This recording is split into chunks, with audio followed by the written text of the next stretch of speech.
United States is ranked 5th in the world in the number of executions committed between 2007 and 2012, with 220 executions. China is the world leader in capital punishment, having recorded thousands of executions during the same time period. Iran and Saudi Arabia were second and third during the same period, as stated by Mitch and Heather and Isaac Newton in Death Penalty Overview. Not only are criminals sentenced to capital punishment, but hundreds of innocent people have been wrongly convicted and sentenced to death.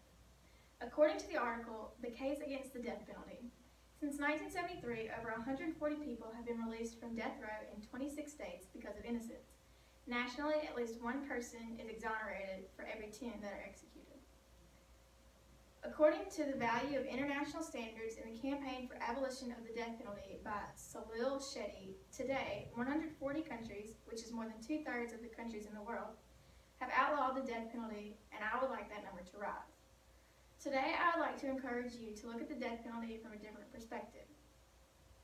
First, I would like to tell you 10 reasons given by Dan Brooke against the death penalty. Then I would like to tell you how the death penalty violates the constitutional ban against cruel and unusual punishment. In the article, Kill the Death Penalty, 10 Arguments Against Capital Punishment by Dan Brooke, Brooke wrote that there are 10 arguments against the death penalty. Those reasons are democracy, barbarism, cost, deterrence, brutalization effect, civilization, innocence, racism, humanity, and social change.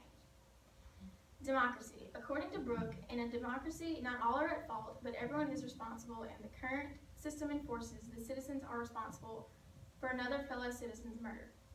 Barbarism. The death penalty is barbaric and an antiquated, regressive, cruel, and unusual punishment. Cost. The death penalty is expensive, and life imprisonment is cheaper. Deterrence. The death penalty doesn't have a deterrent factor and doesn't decrease crime. Brutalization effect. The brutalization effect suggests that when violence is condoned via the death penalty, more violence occurs. Civilization. Civilized countries, along with 18 U.S. states, have banned the death penalty, while governments who maintain it are typically more corrupt. Innocence. Innocent people are on death row and have been put to death. A study shows that 4% of people on death row are innocent. Racism. The death penalty has been applied in racially discriminatory ways. Humanity. The death penalty is inhumane and makes us like the murderers who were sentenced to death. Social change. Countries and states are banning the death penalty, and the U.S. is executing fewer people. As stated in the article, A Reasoned Argument Against Banning Psychologist Involvement in Death Penalty Cases by Stanley Brodsky, Tess Neal, and Michelle Jones, capital punishment violates the human rights of the person sentenced to death. In the article, The Case Against the Death Penalty, it states that the American Civil Liberties Union says that capital punishment is cruel and unusual because it dates back to the early days of penology. It began when slavery and other punishments were in place and has no place in a civilized society like today. The death penalty also denies due process of law and violates the constitutional guarantee of equal protection. The death penalty is subjective and irreversible. If the individual on death row is innocent, the death penalty does not give him or her a chance to have new evidence come up to help in his or her case.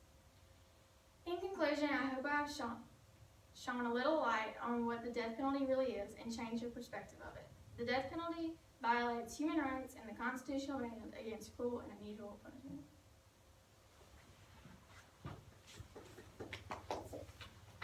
It wasn't even 5 minutes.